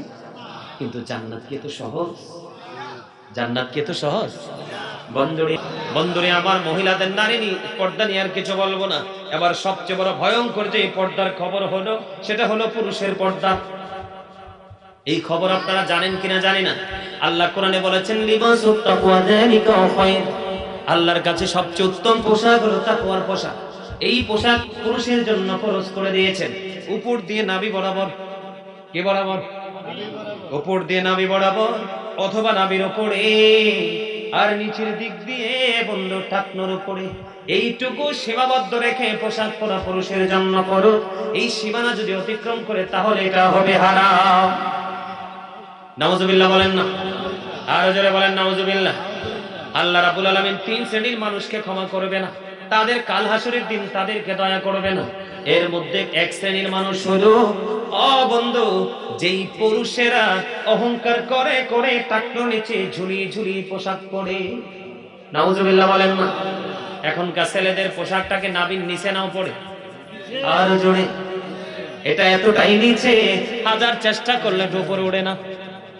ওঠে না? ওঠার কারণ কি বলে হুজুর? না ওঠার কারণ হলো ইহুদিরা। কারা?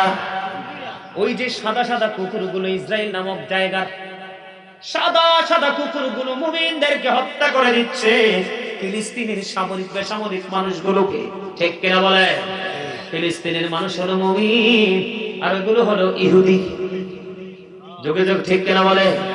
এই যে ছোট্ট পোশাকের মূল রহস্য হলো বন্ধু ইহুদিরা।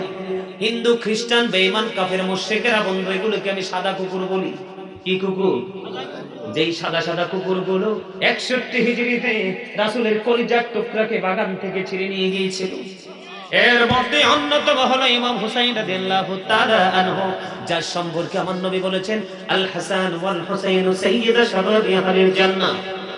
আমার রাসূল বলেছেন Imam Hasan and Hussain are the leader of younger people in জান্নাহ।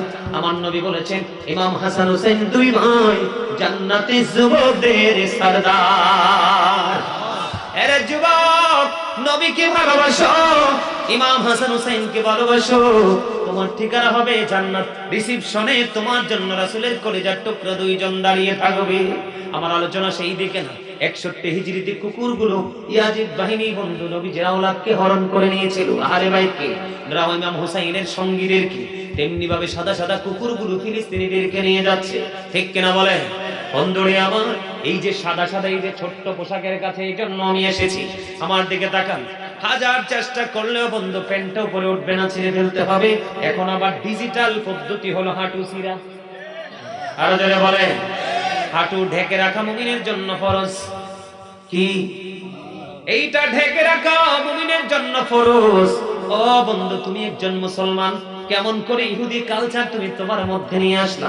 তোমরা জানো না বেঈমান কাফির সম্পর্কে আমার আল্লাহ বলেছেন, ইন্নাল কাফিরিনা কানু লাকুম আদুওয়াম মুবিনা। আল্লাহ বলেছেন, দা হেরিটেক্স are the eternal enemy of the believers. ঈমানদারদের প্রকাশ্য শত্রু হলো বেঈমানেরা। কারা? আরো জোরে বলেন, কারা? আমার দিকে তাকান, কথা বুঝে নেন, আলোচনা লম্বা করব না, যেহেতু পৃথিবীর দৃষ্টি নাই রে বন্ধু, অন্ধ একজন মানুষ।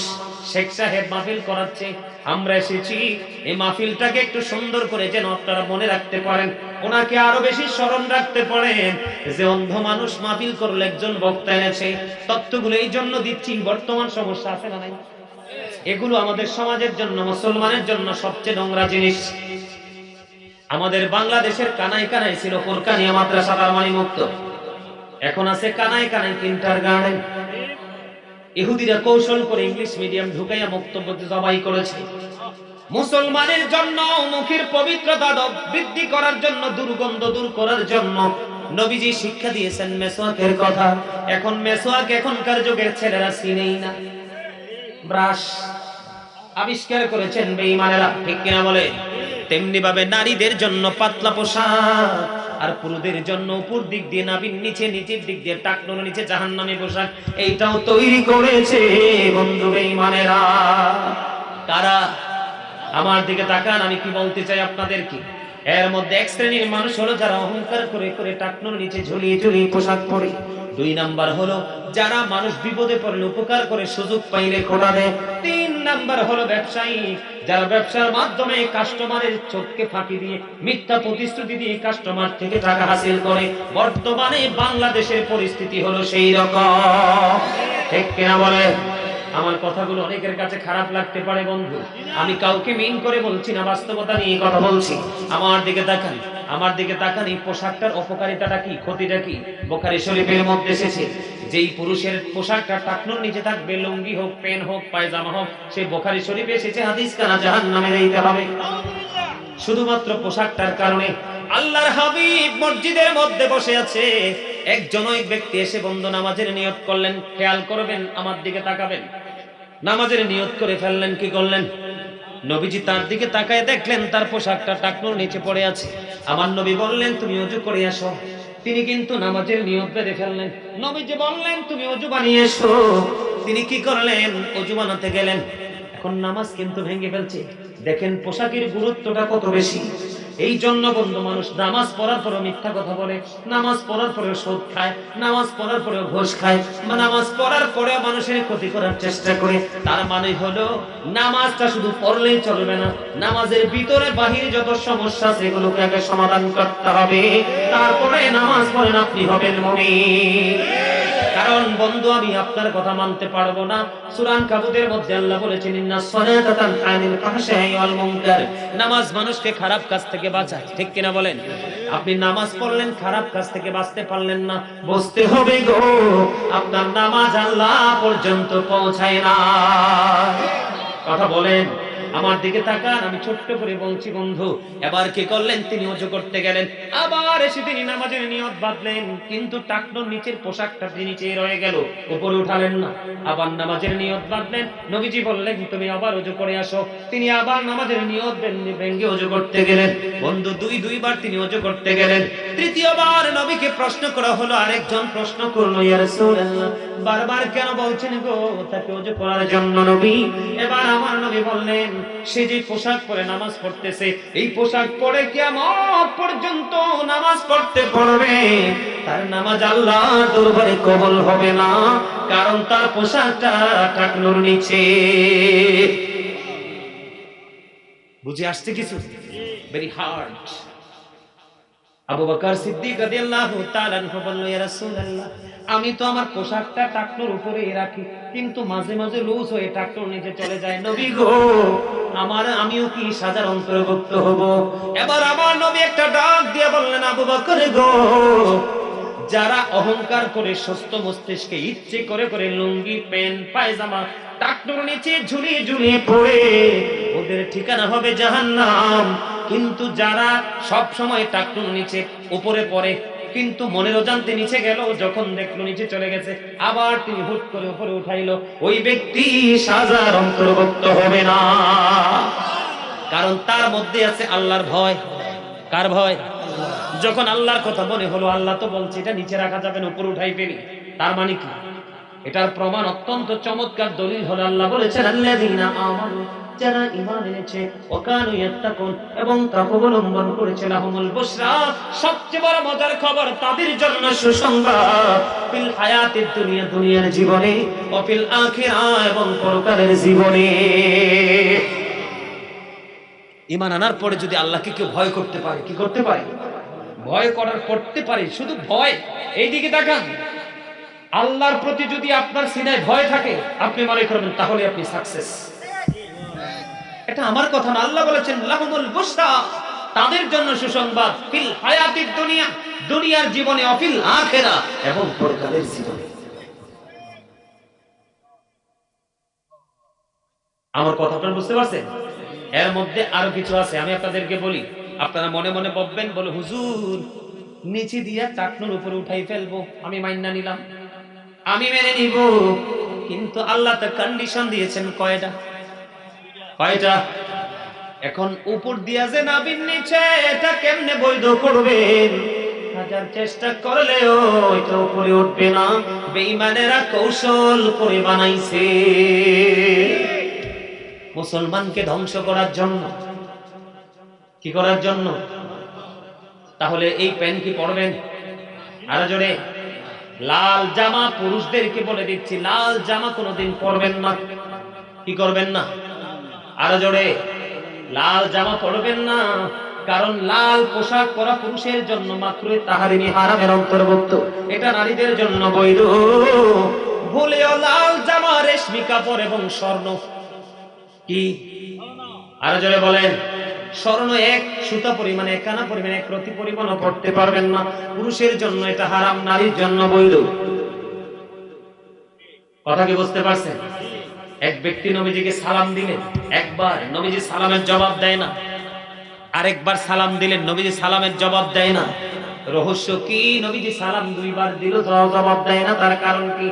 নবীজি তার পরনে লাল রঙের জামা দেখেছেন, এই জন্য নবীজি তার সালামের জবাব দেয়নি। সাবধান হতে হবে, টকটকে লাল পোশাক পুরুষের জন্য হারামের আওতাধীন। আরো জোরে বলেন না নাউজুবিল্লাহ। আরেকটু মহাপদে বন্ধু, টাকনুর উপরে পড়বেন, যেটাই পড়েন, টাকনুর নিচে পড়বেন না। আপনারা দেখবেন, যেই ছেলেটা জিন্স প্যান্ট পরে মসজিদে যায়, শর্ট শার্ট অথবা শর্ট গেঞ্জি পরে গেছে, রুকুতে যখন যাবে 100% পিছনের দিক দিয়ে তার লজ্জাস্থান দেখা যায়। আরো জোরে বলেন ঠিক না ঠিক? একদিকে তার নামাজটা ধ্বংস হয়ে গেল, আরেকদিকে সে আর তার পিছনের ভাইয়ের চোখটাকে পাপী করে ফেললো। কারণ চোখের অপরাধ হলো দেখা। চোখের অপরাধ কি? চোখের অপরাধ হলো বন্ধু জিনা, চোখের জিনা হলো দেখা। হাদিস শরীফের মধ্যে এসেছে। এই জন্য বলছি সাবধান হতে হবে। শুধু নারীদের পর্দা করতে হবে এমনটি নয়, পুরুষেরও পর্দা আছে। আরো যদি বলেন ঠিক না ঠিক? পর্দা করবেন তো, টাকনুর নিচে পোশাক পরবেন। এতদিন পরেছেন, আল্লাহর কাছে ক্ষমা করবেন, ক্ষমা চাইবেন। আল্লাহকে তুমি ক্ষমা করে দাও, আল্লাহ ক্ষমা করে দিবে। কি করে দিবে? আল্লাহ ক্ষমা করে দিবে। আরো বড় জঘন্য অপরাধ করলে আল্লাহ ক্ষমা করে দিবে। আল্লাহকে ক্ষমা করতে কোনো আপত্তি আছে? নাই। আমার কথাকে আপনারা বুঝতে পারছেন? বন্ধু, মৃত্যুবরণ করতে হবে, জানেন তো? মৃত্যু কি আরামদায়ক নাকি কষ্ট? বর্তমান যুগের মানুষের মৃত্যু অত্যন্ত যন্ত্রণাদায়ক হবে। মৃত্যুর সবচেয়ে কম কষ্ট হলো 1000 তলোয়ার আঘাতের সমতুল্য। বুঝেন নাই? একটা মানুষের বডিতে 1000টা তলোয়ার দিয়ে 1000টা আঘাত করলে কতটা? 1000 আঘাত করলে যত যন্ত্রণা একটা মানুষ পাবে, ওই সম পরিমাণ ব্যথা সবচেয়ে কম মৃত্যুর যন্ত্রণা। আর বেশিটা কেমন হবে? আমার কথা কি বুঝতে পারছেন? বুঝতে পারছেন? বন্ধুরে আমার, এখনকার মানুষ তো মরণের কথা ভুলেই গেছে। একদিন যে মৃত্যুবরণ করবে, কবরে যে যাইতে হবে, হিসাব নিকাশ দিতে হবে, এখনকার মানুষের এটা মনেই নাই। এই জন্য পর্দা করবেন নারী এবং পুরুষ, এই জন্য আল্লাহর হুকুম মানবেন নারী এবং পুরুষ দুইটাই কিন্তু অত্যন্ত সম্মানী, অত্যন্ত মর্যাদার অধিকারী। আল্লাহ বলেছেন ফি আই সূরাতিন মা শাআ রাক্কাবা। ও আল্লাহু আকবার কয় না দি? আল্লাহ মানুষকে আল্লাহর মন মতো করে বানাইছে। আল্লাহ ক্রিয়েটেড দ্য মাইন্ড। এদিকে দেখেন, আলোচনা কি করবো একটু শুনবেন? শুধু বর্তমান প্রজন্মের মানুষগুলো এত নোংরা, তাদের মৃত্যুটা কেমন হবে এখান থেকে অনুভব করতে পারবেন। অল মেন উইল ডাই, কুল্লু নাফসিন যায়িকাতুল। আমরা সবাই জানেন না? সবাই জানি তো, সকল প্রাণী মরবে, তবে মানুষের মৃত্যুটা একটু ডিফিকাল্ট। বুঝেন নাই? ছোট্ট করে আমি আপনাদেরকে বলছি, আমাদের নবীর আগে পৃথিবীতে যিনি ছিলেন তার নাম হলো ঈসা রুহুল্লাহ, যিনি বাবা ছাড়া পৃথিবীতে এসেছেন। বাবা ছাড়া। বন্ধুরে আবার একদিন ঈসা নবীর কাছে এসে ইহুদি প্রশ্ন করলো, এক বেঈমান এসে প্রশ্ন করলো, ওগো আল্লাহর নবী, আপনি তো মরা মানুষকে জিন্দা করতে পারেন, কি করতে পারেন? আপনি তো মরা মানুষকে জিন্দা করতে পারেন, আপনি পুরনো কোন মানুষ মরাকে জিন্দা করতে পারবেন কি? কি বলছে?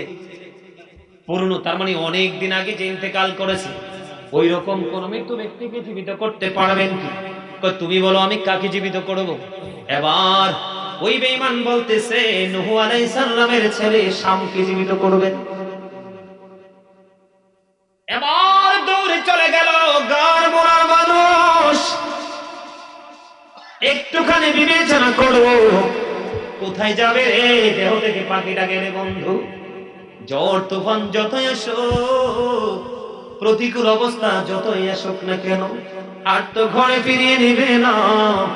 ওই দিন এক ব্যক্তির জানাজা পড়তে গেলাম, কেমন মৃত্যু হয়েছে জানেন নি? অবাক, একবারে তাজা মানুষ, চামড়াটা একটুও পড়ে নাই, একবারে টান টান কাঁচা হলুদের মতো বডিটা। বন্ধু, ওই ব্যক্তিটা ফজরের নামাজ পড়ে বাসায় যেয়ে শুইছে। যখন সকালে নাস্তা খাওয়ার সময় হলো, বিবি তাকে ডাক দিল। বিবি তাকে যখন ডাক দিল, যাওয়ার পরে চাইয়া দেখি ঘুমের মধ্যে সে ড্যাড। ইন্না লিল্লাহি ওয়া ইন্না ইলাইহি রাজিউন। এরকম কয়েকটা মৃত্যু হয়েছে আমাদের শহরে। গুদুর পুষ্করি পাশ মসজিদের ইমাম সাহেব, মাশাআল্লাহ বডি টডি সুন্দর ছিল, দুপুরে খাবার খেয়ে হুজরায় গিয়ে ঘুমাইছে। হুজুরের কোনো সারা শব্দ নাই। ঘরের বেড়া, হুজরাখানার বেড়া কেটে যাইয়া দেখে ইমাম সাহেব যেইভাবে খাবার খেয়ে ভিতরে প্রবেশ করলো, সেইভাবে মৃত্যুবরণ করে একবারে সোজা হয়ে আছে। বন্ধু, জানাজা পড়তে গেলাম, যাইয়া দেখি ওই ব্যক্তি যিনি সকালে মৃত্যুবরণ করলো, আর কবরের কাছে ওরা সহ গিয়েছিল। বন্ধু, যাওয়ার পরে দেখলাম রে ছোট্ট সংকীর্ণ একটা ঘর।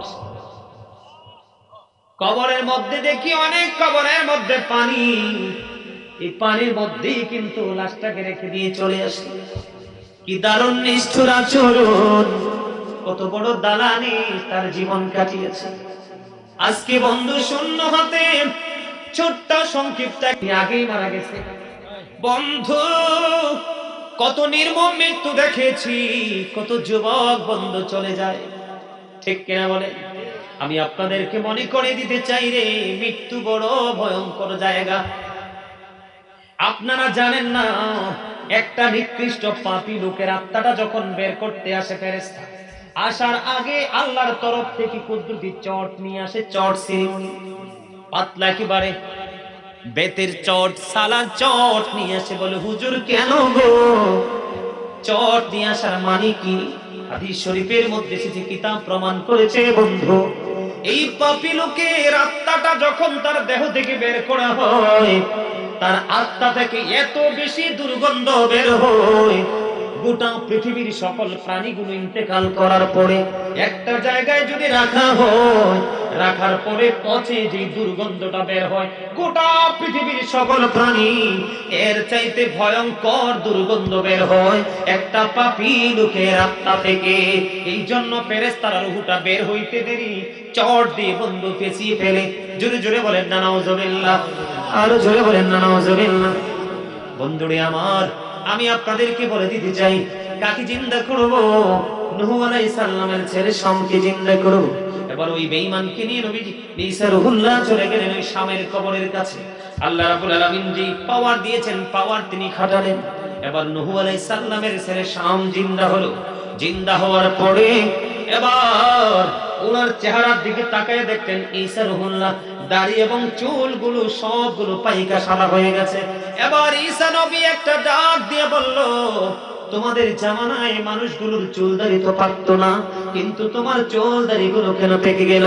এবার শাম উত্তর দিল, নবী গো, আমার চুল দাড়ি গুলো পেকে গেছে, তার কারণ হলো আমি জানি মানুষ মরার পরে আরেকবার জিন্দা করে, আর সেই দিনটা হলো কিয়ামতের দিন। সেই দিনই মানুষের ফাইনাল ফায়সালা হবে, কে ছিল জান্নাতি আবার কে ছিল জাহান্নামী। নবী, আমাকে যখন আবার জীবিত হওয়ার জন্য ডাকা হলো গো, তখন আমার মধ্যে এতটা ভয়, আমার মধ্যে এতটা আতঙ্ক ছিল, ভয় আর আতঙ্কের কারণে আমার চুল দাড়ি গুলো পাইকা সাদা হয়ে গেছে। এবার ওনাকে প্রশ্ন করলো, তোমার মৃত্যুবরণ করেছো যে, তোমার মৃত্যুর বয়স কত? কয়, আমি যে মৃত্যুবরণ করেছি আজ পর্যন্ত 4000 বছর হয়েছে। জোরে জোরে বলেন আল্লাহু আকবার। কত হাজার বছর? 4000 বছর হয়েছে। কয়, নবী নবী গো, নবী গো, 4000 বছর হয়েছে গো নবী, এখনো পর্যন্ত আমি মৃত্যুর যন্ত্রণা ভুলতে পারি না। আল্লাহু আকবার। মৃত্যু এত ভয়ঙ্কর, এখনো সময় আছে, সচেতন হন। যোগ্য আলেমদেরকে খুঁজেন, বলে হুজুর সারাটা জীবন তো পাপ করলাম, তো কি হয়েছে? শয়তান আপনাকে কুমন্ত্রণা দিয়েছে, আপনি পাপ করেছেন। আল্লাহ রাসূল বলেছেন, হাদিস শরীফের মধ্যে এসেছে, আমার কোন বান্দা যদি মাছির মাথার সমপরিমাণ, কিসের সমপরিমাণ? মাছির মাথাটা একেবারে ছোট না বন্ধুরে আমার, মাছির মাথার সমপরিমাণ একটা ফোঁটা চোখের পানি যদি আল্লাহর দরবারে আল্লাহর কাছে কেঁদে কেঁদে ফালাই রে, আমার আল্লাহ তার জন্য জাহান্নামের আগুনকে হারাম করে দিবে। আরো জোরে বলেন না সুবহানাল্লাহ। আমি আপনাদেরকে একটা এক্সাম্পল দিতে চাই বন্ধু। জোহাইনা গোত্রের এক মহিলা ব্যভিচারের মাধ্যমে সন্তান ধারণ করলো। কিসের মাধ্যমে? ব্যভিচারের মাধ্যমে সন্তান ধারণ করলো, অবৈধ সম্পর্কের মাধ্যমে। মহিলাটার পেটের মধ্যে যখন সন্তান চলে আসলো, এবার ওই মহিলার বাবা তার নবীজির কাছে নিয়ে গেল, পুরো ঘটনা হিস্টোরি করে বলল। এবার নবীজি ডাক দিয়ে বললেন, তুমি তোমার মেয়েটাকে নিয়ে বাড়ি চলে যাও, অত্যন্ত পরম যত্ন সহকারে তাকে লালন পালন করো। লালন পালন শেষ হওয়ার পরে তুমি কি করবে? তুমি তার বাচ্চাটা যখন পরিপূর্ণ হবে, প্রসব করবে, আমার কাছে নিয়ে আসবা। দিন চলে গেল, রাত চলে গেল, মেয়েটাকে নিয়ে রাসূলের কাছে আসলো। রাসূলের কাছে আসার পরে নবীজি বললেন, তার গায়ের পোশাক দিয়ে তার বডিটাকে বাঁধো। বাঁধার পরে আরেক দিক দিয়ে বললেন, তার জন্য গর্ত খনন করো। গর্ত খনন করা হলো, তাকে গর্তের মধ্যে ফালানো হলো। পরজম পাথর মারতে থাকো, পাথর মারা হলো। মারতে মারতে মারতে মারতে মহিলাটা ইন্তেকাল করলো। এবার বন্ধু, তার জানাজা কে পড়াবে? সবাই চিন্তিত, কি সবাই চিন্তায় পড়ে গেল। বুঝবেন, আপনাদেরকে বোঝানোর জন্য বলতেছি বন্ধু, হাদিস খানা। সবাই চিন্তায় পড়ে গেল, টেনশনে পড়ে গেল। আল্লাহর হাবিব অর্ডার দিল তাকে পাথর মারার জন্য। পাথর মারতে মারতে মহিলাটা মৃত্যুবরণ করলো, কিন্তু তাকে মাটি তো দিতে হবে, জানাজা পড়াতে হবে। কে তার জানাজা পড়াবে? বন্ধু, তার জানাজার ইমাম হয়ে গেলেন আপনার আমার প্রাণের নবী। জোরে জোরে বলেন না সুবহানাল্লাহ। বন্ধু, কেউ তো সাহস করতেছে না নবীকে জিজ্ঞেস করার জন্য, এটা কেমন করে সম্ভব? এবার হযরতে ওমর ডাক দিলেন, ইয়া রাসূলুল্লাহ, ইয়া হাবিবাল্লাহ, নবী গো, ও প্রাণের নবী, আপনি অর্ডার করলেন তাকে পাথর মেরে মারার জন্য, আবার আপনি তার জানাজার ইমাম হয়ে গেলেন। নবীকে বুঝে আসলো না। এবার আমার নবী একটা ডাক দিয়ে বলল, এই মহিলাটা যেই তওবা করেছে, মদিনার 70 জন পাপীকে যদি ভাগ করে দেওয়া হয়, তার তওবাটা এত ভয়ঙ্কর, এত সদত্বের সাথে, এতটা আল্লাহকে রাজি করার জন্য, এতটা আপন মনে তিনি তওবা করেছে, যদি মদিনার 70 জন পাপীকে ভাগ করে দেওয়া হয়, তার তওবাটা 70 জন পাপীর ক্ষমার জন্য যথেষ্ট হয়ে যাবে। জোরে বলেন না সুবহানাল্লাহ। আমি আপনাদেরকে বোঝানোর জন্য বলছি, ভয়ঙ্কর জায়গা। যার মৃত্যুর অর্ডার দিলেন নবী, সেই নবীর জানাজাই তার জানাজা পড়িয়ে দিলেন, শুধু তাকওয়ার কারণে। কিসের কারণে? তাকওয়ার কারণে, ভয়ের কারণে। সম্মানিত উপস্থিতি, বেশি বেশি করে 5 ওয়াক্ত নামাজ পড়বেন, হালাল পথে রোজগার করবেন, যেই পথে চললে আল্লাহ রাসূল খুশি সেই পথে চলার চেষ্টা করবেন। কথা কি বুঝতে পারছেন? সম্মানিত উপস্থিতি, রাত্র কয়টা বাজে? 12:40। আর আলোচনা করা যাবে না। আপনারা মিলাদ পড়েন না? দাঁড়াই আসলতে সালাম দেননি? আমি কিন্তু দেই। আপনারা পক্ষে তো? আলহামদুলিল্লাহ। সম্মানিত উপস্থিতি, শুরু থেকে এই পর্যন্ত আমার আলোচনা শেষ, আর আলোচনা করব না। অনেক লম্বা সময় আলোচনা করছি। মিলাদ কি মুনাজাত দিতে তার সময় চলে যাবে। ফজরের নামাজ তো পড়তে হবে। মান সাল্লাল বারদাইনি দাখালাল জান্নাহ, যেই ব্যক্তি শীতল সময়ে 2 ওয়াক্তের নামাজ পড়বে, সেই জান্নাতে যাবে। একটা হলো ফজরের নামাজ, আর একটা হলো আসরের নামাজ। মান তারাকা সালাতাল আসরি ফাকাদ হাবিতা আমালুহু, যেই ব্যক্তি আসরের নামাজ ছেড়ে দিল, তার সব আমল বরবাদ হয়ে গেল। মনে রাখতে হবে, ফজরের নামাজ ছাড়া যাবে না। সারাদিন নামাজ শুনে লাভ হবে কি? রাত্রে 1টা বাজে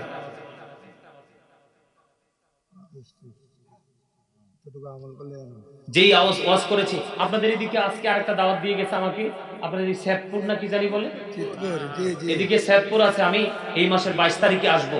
ওনাদেরকে আমি বলবো ওনারা যেন আমাকে আগে দেয়। কি আমি ওনাদেরকে বলবো? আলহামদুলিল্লাহ, এটা আপনি সিদ্ধান্ত নেবেন। কারণ আপনাদের লোকাল গ্রামের মানুষ সকালবেলা উঠে কাজে যেতে হয়। আমি যদি তাদেরকে, শোনেন, আমি কথা বললে কিন্তু অনেক লম্বা সময় হয়ে যাবে। আজকে যে আলোচনা হয়েছে 22 তারিখে কিন্তু সেটা হবে না। নতুন 2-3টা বিষয়ের উপর আলোচনা করব। আমার দিকে তাকান, আমি কি বলি, এদিকে তাকান। মুমিনের প্রত্যেকটা কাজ ইবাদত। আপনি শুধু ওয়াজ শুনলে চলবে না, আবার নামাজ পড়তে গিয়ে 1 ঘন্টা নামাজে বসে থাকলেও চলবে না। আপনাকে কিন্তু বাস্তবতাকেও প্রাধান্য দিতে হবে। আপনার জীবনের জন্য, ফ্যামিলির জন্য উপার্জন করতে হবে। আপনি সন্ধানে বের হতে হবে। তো আপনারা গ্রামের মানুষ, খেটে খাওয়া মানুষ, রাত্র 2টা পর্যন্ত আপনারা ওয়াজ শুনবেন, সকালে কাজে যেতে পারবেন না, কাজের ব্যাঘাত হবে, ইনকামের সমস্যা হবে। আমাকে ওয়াজটাও দেখতে হবে, নামাজটাও দেখতে হবে, আপনাদের সুবিধাটাও দেখতে হবে। আপনার এলাকা হলে আপনার কাছে আমার রিকোয়েস্ট থাকবে, আপনি আমার মুরব্বী মানুষ, এমন একটা সময় দিবেন যেন আমি 2-3 ঘন্টা আলোচনা করতে পারি। আমাকে যত দেরি করে দিবেন, আমি তত তাড়াতাড়ি মাইক ছেড়ে দিব। আমাকে যত আগে দিবেন, কারণ আমি গাজী সুলাইমান। আপনারা যারা অনলাইন আলোচনা শোনেন, আপনারা যারা আলোচনা শোনেন তারা জানেন শোনেন কিনা জানি না, আমি কোনো বিষয় ছাড়া আলোচনা করি না। 20 মিনিট 25 মিনিট যতটুকু আলোচনা করি, একটা বিষয়ের উপর আলোচনা করি। কি বলছি বুঝতে পারছেন? কারণ একটা বিষয় আমি যতটা যেভাবে বুঝবো, আলেমরা যেভাবে বুঝবে, আপনারা এভাবে বুঝবেন না। আপনাদেরকে বুঝাইতে হলে প্রাসঙ্গিক আলোচনা করতে হবে। ঠিক কিনা বলেন?